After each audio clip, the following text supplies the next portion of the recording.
The Brisa we quoted earlier said that although a woman is normally exempt from mitzvahs such as mangrama, there are exceptions. What is an exception? Hakel. A woman has obligated hakel. Matzah. A woman is obligated matzah. So the Gemara asks, why do we learn from tefillin to say that a woman is exempt from tefillin? Because tefillin is juxtaposed to Torah. Let's learn from hakel and matzah that a woman is obligated. Although they're mitzvah such as mangrama, the Torah obligates them. So why do we say that the exceptions, maybe they're the rule? So we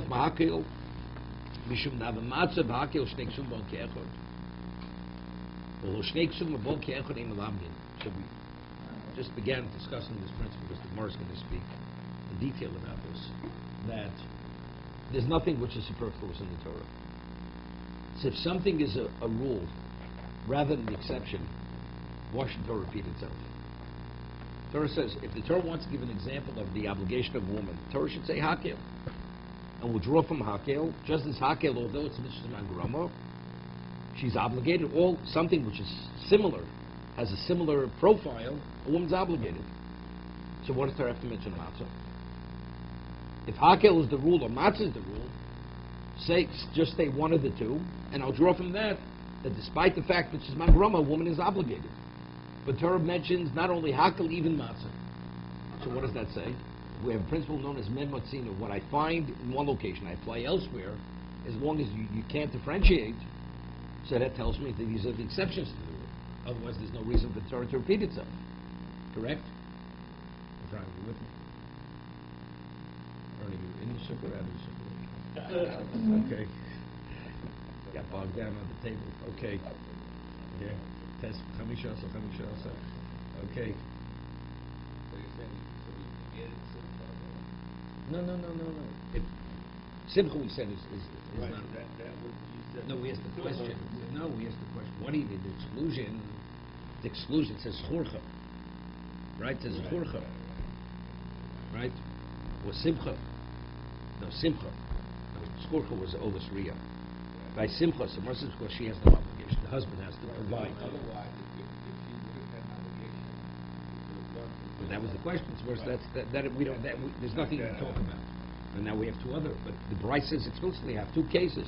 It's definitely Mishas Mangrama, right? Hakel Matzahs Mishas Mangrama, despite the fact that they are, a woman is obligated. So Mercy says, let's learn from there.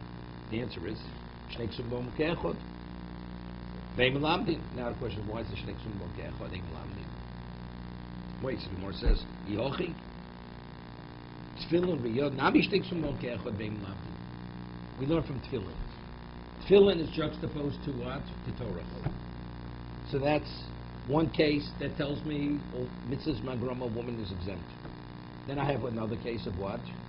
And we said Rio, because it's a schurcha. Only the males have an obligation on the moadim to bring a burnt offering for the Yom Tov. So again, what do I learn from tefillin? That this is the rule. Evidently, it must be the exception to the rule. Because if it wouldn't be the exception, what does that have to say schurcha in regard to korban Rio? Correct? That she's exempt from Rio.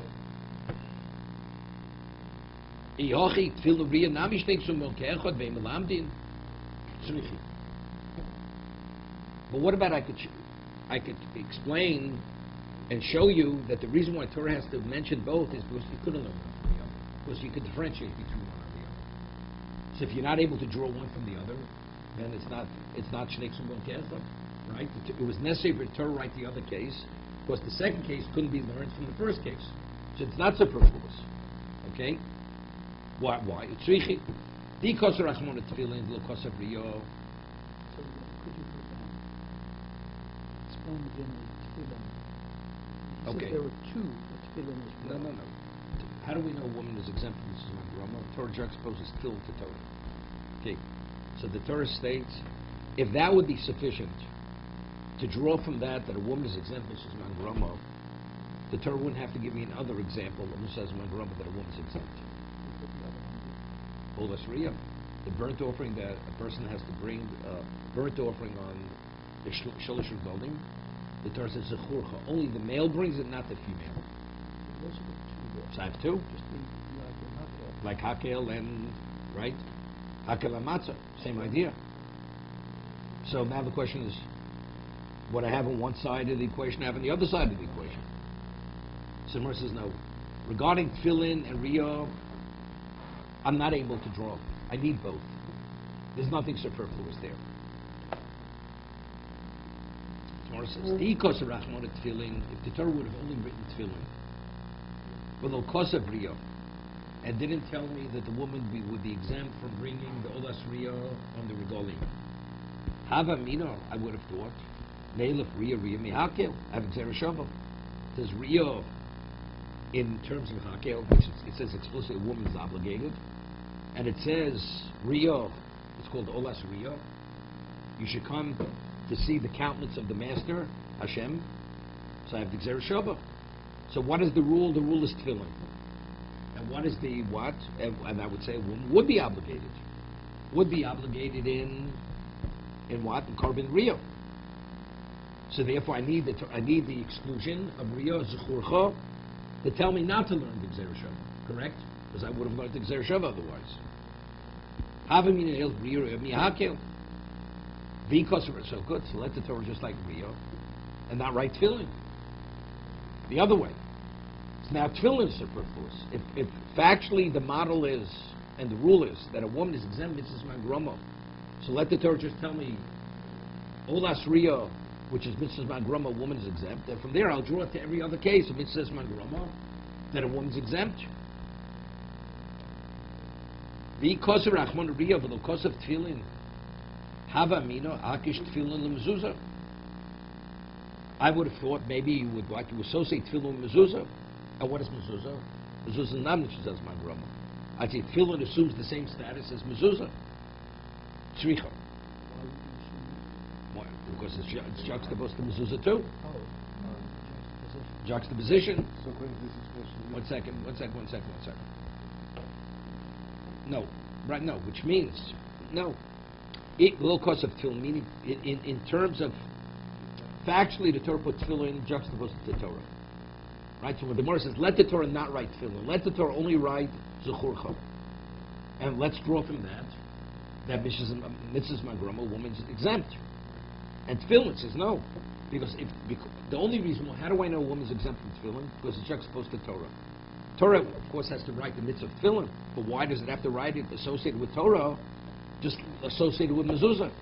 The answer, if it would only be associated with mezuzah, I'd say it's similar to mezuzah, right? So I'd say one would be obligated to wear tefillin. So therefore, each one's necessary to write in its location that she's exempt from tefillin and she's exempt from riyah. So it's not shnei ksubon ke'echad. One cannot be drawn from the other. Tzricha. If it's not, but matzah and hakel, that's shnei ke'echad. Therefore, it's the exception. According to this, then you would apply to all mitzvahs shes mangrama, but filling it only from one point to say that you will exclude mezuzah. Is that because of the way that What? No. If you only had the I mean, when the Gemara says let it not write tefillin, means why do you have to juxtapose tefillin to Torah? Let the Torah not juxtapose, just leave it. Why the Torah specifically juxtaposed to Torah? To tell me it's like similar to Torah. Right? Just as she's not obligated to Torah, she's not obligated to tefillin. And that's what it teaches me. But what do I need it for? Let me learn from Korban Riyah. Because he says no, because it would be associated with mezuzah. You would think you're chayav, right? So really, tefillin we only need so that you would exclude just the tefillin. Tefillin doesn't really exclude any other. So now I have two cases, and each case is necessary. But what is it saying?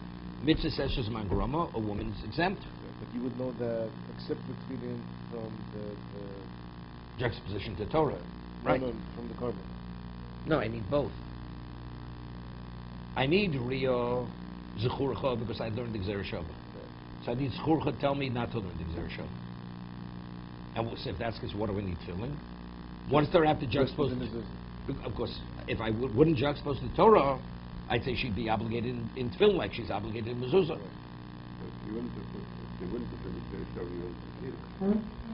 Correct. But I do have a Gzera Shava. Why is there a Zera Shava in case of that?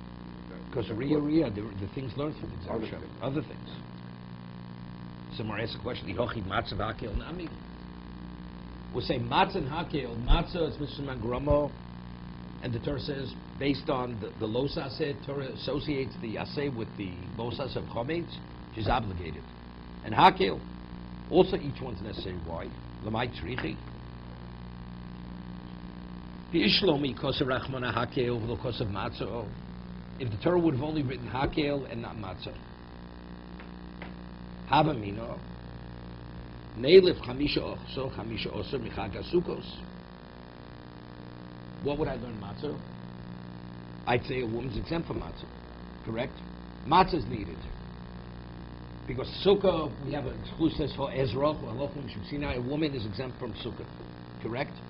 So therefore if I wouldn't have the juxtaposition to the los aseh, lo sochel of chometz, shiv yom tochel of matzos, I would say a woman is exempt from matzah. Correct? The Torah has to tell me a woman's obligated matzah. Because I would learn chamisha osur to sukkah. Right? Just as she's exempt from sukkah, she's exempt from matzah. So matzah I have to write. Matzah is not superfluous. Matzah I couldn't draw from hakel. No, I understand that. No. That's the question. What's the reason why a woman's obligated to matzah? Because the Torah says, lo sochel chometz, shivas yom tochel of matzos. It's because of the juxtaposition of the losas and the aseh. Let's say Torah wouldn't have associated one with another. I'd say a woman's exempt. Let's Torah says, lo sochel chometz, okay. Then Torah says, be'erev tochel matzos. I'd say that mitzvah woman has no obligation. She's not permitted to eat chometz, but she has no obligation to eat matzah. Right? Why? Because chamisha is from sukkahs. And I wouldn't learn from hakel. I wouldn't learn from hakel because I have Zera Shava telling me that she's not obligated. No, that's Ezra. Halachim should tell me a woman is not obligated to sukkah.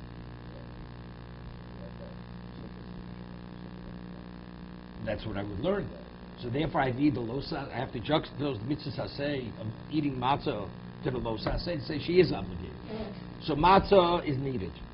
Without the losa aseh associated with the aseh of matzah, I'd say a woman's exempt because it's Zera Shava. He could have learned that from matzah. Right, so therefore that. Wait, so matzah has to be said. Correct. Okay, one second. So, we're asking why, we're saying why is matzah and hakel shniksum going together? To say that's the exception. So matzah definitely has to be written. Without matzah, I wouldn't know she's obligated. Because I couldn't draw that from hakel. So now we're just creating a problem now. Because I have a Zera Shava, chamisha osir, to sukkah. Right, that overrides it. So now, but we have the other way. So let the Torah just write matzah, and we'll draw from matzah. Right? What do you have to write noshim? In regard to hakel, just as matzah, although it's Mishnah's mangroma, she's obligated to observe it, hakel also. So hakel is superfluous, correct? If I'm able to learn hakel from matzah, what's to write noshim in regard to hakel? How do we learn hakel from matzah? Mitzvah's mangroma. Just as matzah, although it's Mishnah's mangroma, a woman must observe it, is obligated to keep it. Hakel, although it's Mishnah's mangroma, a woman must keep it. But matzah is the exception to the rule because How- we're No. It's only an exception because the Torah repeated two examples of it, and one example is not necessary. So we're saying that it's showing matzah has to be written. Matzah is not superfluous because matzah I couldn't learn from hakel. Because if not Torah wouldn't write explicitly, I'd have a Zera Shava to tell me, right, you'd be exempt. So okay, so now the question is, so let it Torah just write matzah. And in regard to hakel, we should omit noshim. Torah should have mentioned noshim in regard to hakel. But then you wouldn't have the participated. No, I'd learn it from matzah. But then you would apply to all the other mitzvahs. No.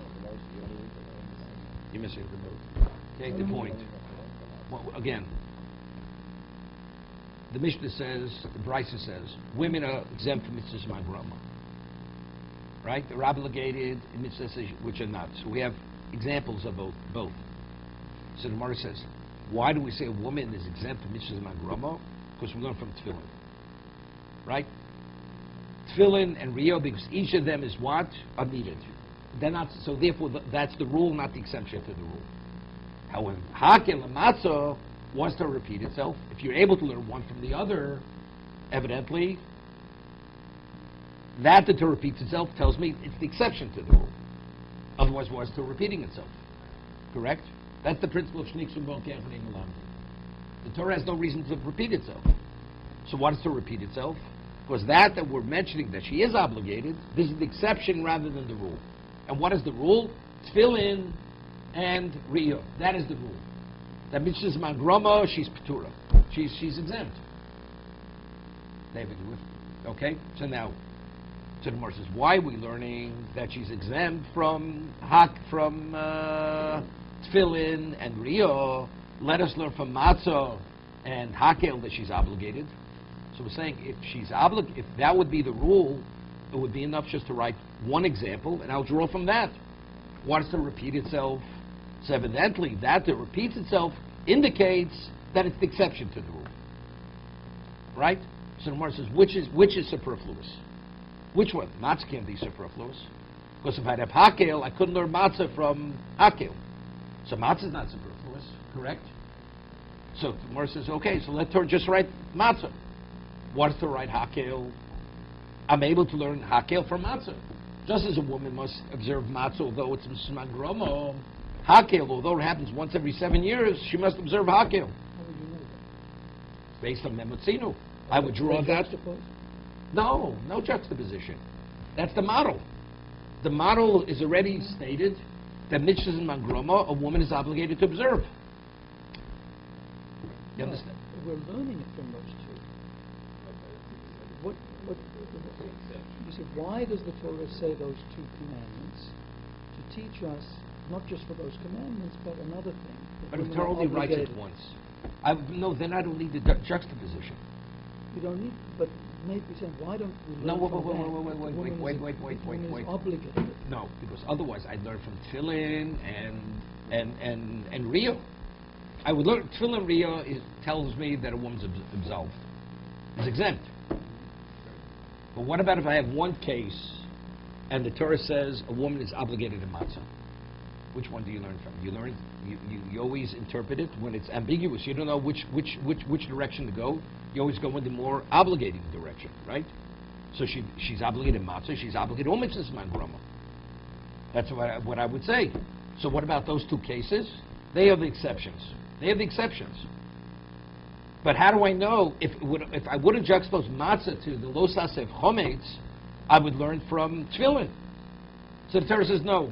Matzah, she must observe matzah. How do I know that? Because Torah juxtaposed to the lo sasev. That's how I know she must observe it. So now I know a woman's obligated to matzah. So if a woman's obligated to matzah, why are you learning from tefillin? Learn from matzah, which is a good question. The answer is because if that's the case, why did Torah have to write hakel? If matzah would be the model of obligation, the mitzvah mangroma that a woman must observe, there's no reason for Torah to write hakel, that a woman must observe hakel.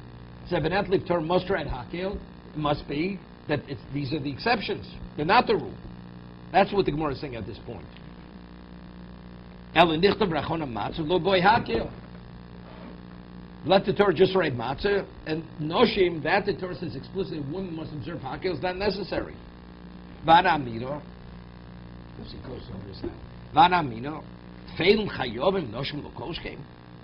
Torah says, who must observe hakel? Anoshim, noshim, betaf. What does Torah have to mention noshim? It should say, anoshim, betaf. If minors must be brought to hakel, is there a question a woman must be brought to hakel? A minor has no obligation, right? He's not obligated. And he must, so a woman definitely must. So therefore it's totally superfluous. I mean, so Tosa asks the question, what do we need the Kal V'chomer? If we're saying that the model is matzah, she must observe hakel because you have what? You have the model of matzah. What do I need the Kal V'chomer? If tefillim are obligated, women definitely are obligated. No. Noshim tells me it's the exception. It's the exception. It's not necessary noshim. No. We're asking the question. If matzah is the model that a woman's obligated to keep mitzvahs mangroma, that the Torah says explicitly noshim hakel is not necessary to be stated. No, without it. Let's say you just say al noshim. Let's say you say hakel. Why does there have to go out of its way right noshim? A woman must. Of course she must. Why should it be different than matzah? So what does Torah say noshim? It's totally superfluous. The answer is, it's the exception. It's the exception, because I would have thought that she would not be obligated. So that's therefore it's the exception. But so if that's the case, what do we need a kal v'chomer? We're saying now the reason why it's superfluous noshim, because I could have learned this from the kal v'chomer. But we're just saying, if I have matzah, let matzah be the model of obligation, right? The mitzvah is mangroma that a woman is obligated to keep, and I'd learn hakel from matzah. Wait. No, there's a memotzi. I don't need a kal v'chomer. What do I need this kal v'chomer? It's totally superfluous. What do I need? I'm just saying this tosis. Let's say you wouldn't introduce this kal v'chomer, right? And you follow the line of reasoning that the Gemara is stating. I have matzah teaches me Mrs. Mangroma, a woman's obligated. So why does it have to write hakel? Hakel is totally superfluous. I could learn hakel from matzah with a memotzinu on that Gemara. But yet Torah does write noshim. That's the end of the story. What's the Gemara all of a sudden introducing the reason why I would know she's obligated in hakel because I have a kal v'chomer. What do I need this kal v'chomer for? Why do you need matzah? But what do I need it? It's unnecessary even to introduce it. No, but it's there. Evidently, you have to say it's not enough. Whatever it is. But I'm saying if you follow. But we'll see Tosas. No, we'll see. It's a combination of both. We'll see Tosas in a moment. But if you follow the line, let the Torah. We say hakel is what? Hakel is not superfluous. Matzah is not superfluous. Because even if you write hakel, I still need matzah, because I would have learned chamisha oser from sukkah. So matzah has to be written. But once you have matzah, what do I need hakel? Following the line of reasoning. What is the line of reasoning? Because I have the case of a model of what? Of obligation. Although matzah is mishas mangroma, she's obligated, so hakel also should be obligated. Wait. That should be the end of the question. So therefore, it proves the shnei sumbo kechot. That's the proof. If I would introduce the kal v'chomer and I don't mention the kal v'chomer, I've accomplished the same thing. Why not? Because you're proving hakel from matzah. Wait, if I would have learned hakel. Wait, if I would have learned hakel from matzah, what does it say noshim? So what does that tell you? No.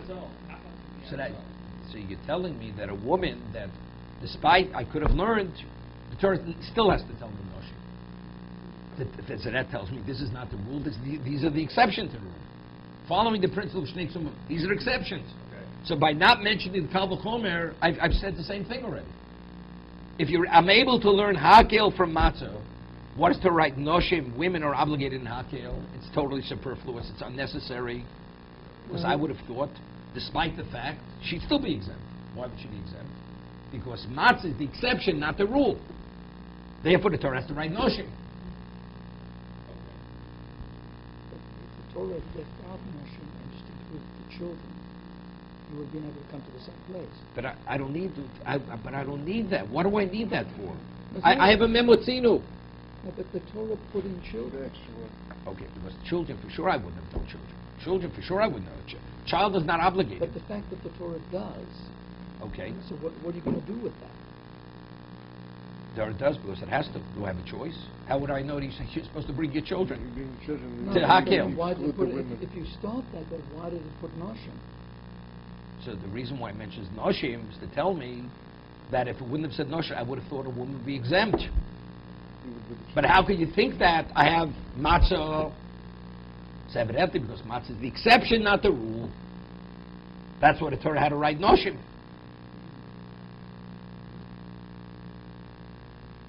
If the Torah had left out noshim, I would have known noshim because I could learn that from matzah. right? If women Are obligated. to come. No, are obligated in every mitzvah says mangroma. Matzah is the model of mitzvahs mangroma, that a woman is obligated despite it's time-oriented, time-determined. Right? That's what matzah teaches me.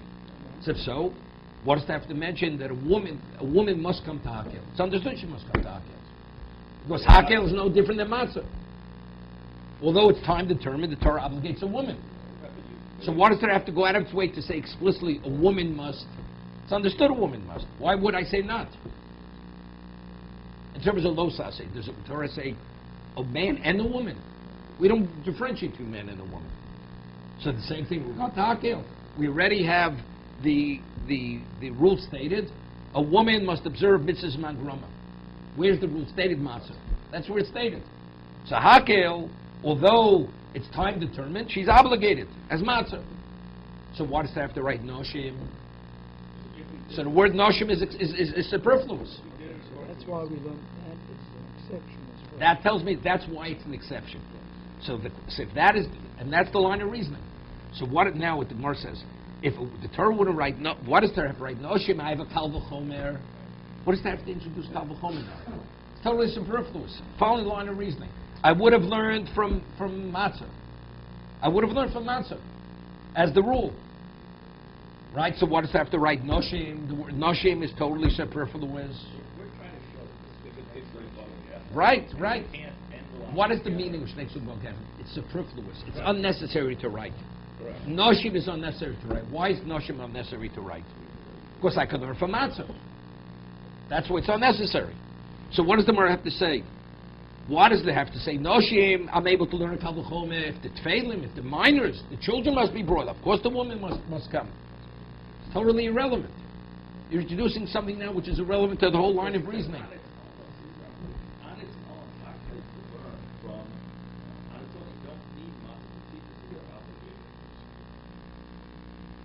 You're not following the line of reasoning of the Gemara. The fact that it does tells us that it's not the rule.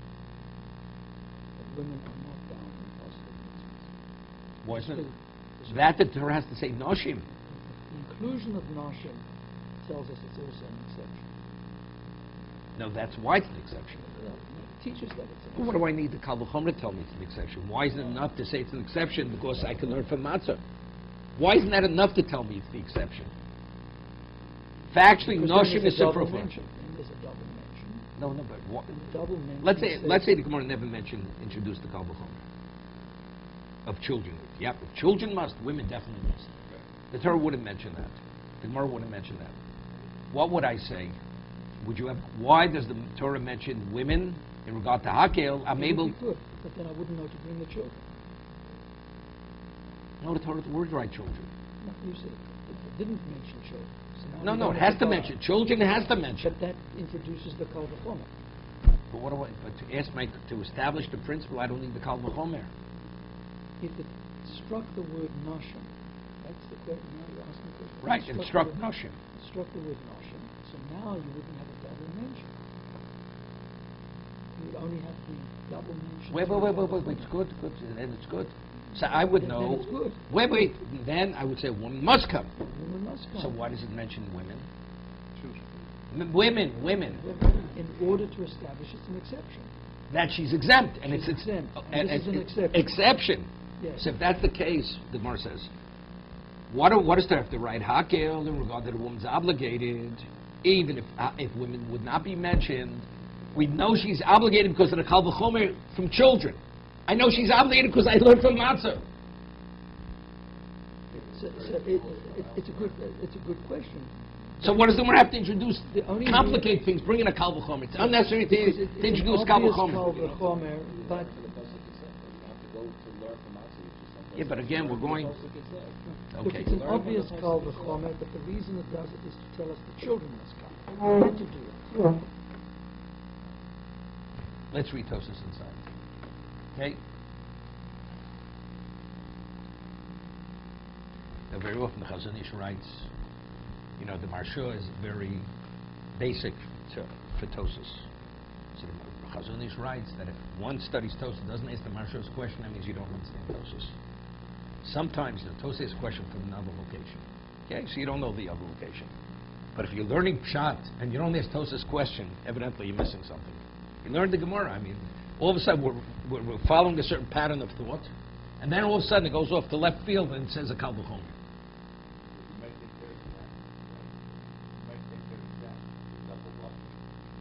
They are factually they are exempt.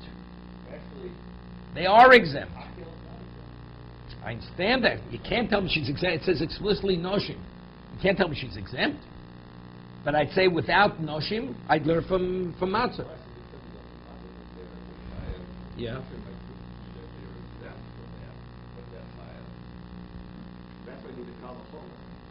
But if, now I have the kalvachom. Wait, now I have the kalvachom. Are they exempt? They're still exempt. They're still exempt. What are you talking about? They can be exempt. It says explicitly noshim. But even though I have matzah, are women exempt from mitzvahs from grandma elsewhere? The answer is yes. What about hakel? She's obligated because it says women. Matzah because it's juxtaposed to the losasa. So everything, after everything's said and done, these are the exceptions. Let's see Tosis. There must be something deficient learning. Good. Okay. But what's that case? Let's take a look at Tosis. Vana mina tfeilim chayim noshim gokosh givim tomar. It's 3 Tosis from the bottom. Lomali hay kal v'chomer. What do I need the kal v'chomer to say that a woman is obligated? Below kal v'chomer nami motzi l'meilaf hakel mi matzo l'chayiv noshim. Right? I have matzah is the example of it's just groma that a woman's obligated. Va'afilo ksiv noshim b'hakel klal shekei shidas kol shnei ksuvim. That's the whole concept of shnei ksuvim one kechod. Where its own mentions proves to me it's the exception. Because it would be the rule, I'm able to learn B from A. So why does it have to stay B? Evidently B cannot be learned from A. Ve'ishlomar. The loksiv noshim b'hakel. If women would not be mentioned hakel, havamina adrava. Neilif rio dahakel, molas rio v'liftor. Hear this? I have olas rio, it says churcha, bringing the korban ola on the regolim. So it says ria by hakel. I learned ria to where? To olas rio. And over there it says churcha. So I'd say just as a woman is exempt from olas rio, she's exempt from hakel. Kidom leil. Okay? If I need the Kal V'chomer to tell me, don't learn that Gezerah Shabbat. Don't learn that Gezerah Shabbat. So now, after everything's said and done, so what does it say, Noshim? Now, don't learn the Gezerah Shabbat, but what's the status exactly by so what does it have to write Noshim? You don't kevelo neilef chiv da'akol mimatzo lomali de'omar lichtov rachman matzlo boy hakel below matzah nami nafke chiyuva da'hakel mitfeim b'kal v'chomer mitfeim chayovim. But the fact is, the Gemara says, how do I know a woman's obligated in hakel? Right? If not for noshim, I'd learn it from matzah. But I have the kal v'chomer. Just as the kal v'chomer elucidates, tells me not to learn olas rio, not to learn the Gezerah Shabbat, correct? So that in itself, independently, should be sufficient to tell me she's obligated in hakel. So what does the Gemara say? I learned hakel. I could have learned hakel from matzah. What do I have to learn matzah? If the kal v'chomer was sufficient to tell me not to learn the Gezerah Shabbat to Olas Rio, that in its own right would be enough to tell me she's obligated in Hakel. So what do I have to learn Hakel from Matzah? Right? This is really mental gymnastics over here. Right? Wait. If I come from Taf, right? V'yesh lomar di loksiv noshim b'matzo hava minim kal v'chomer lo osu noshim lichiyuva ditfeilim. He says, if not for the Kal V'chomer, I wouldn't learn, I need matzah. The Kal V'chomer itself is, because there's certain deficiency in the Kal V'chomer. You hear this? Yeshlom dilo ksiv noshim b'matzah, hava amino de mikal v'chomer lo osi noshim l'chiyuva ditfeilim. Ditfeilim malu b'noshim. You know, a child has something more than a woman. Has something additional to do. Why? Because ultimately, he will be obligated. As a child, he's not obligated because he's a minor. But he has greater relevance to the mitzvah because eventually he will be obligated. A woman will never be obligated. Right? No. Whatever it is, but that's what the Torah obligates the child. Lo. So I'd say, what? Maybe not. So therefore, there's a certain deficiency in the Kal V'chomer. But factually, the Torah says, Noshim are obligated in matzah, utfeilim, peturim.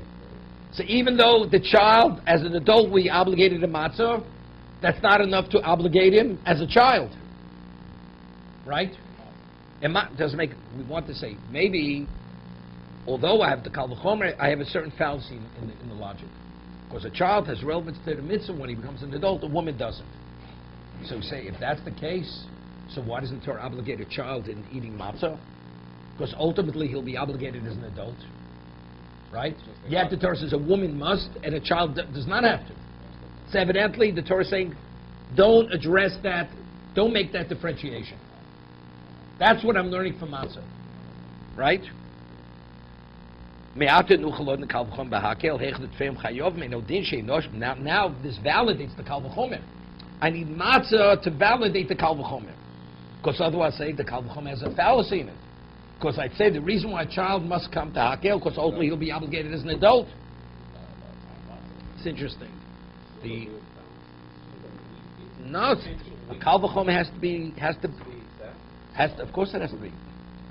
It has to be compelling. The logic has to be cogent logic.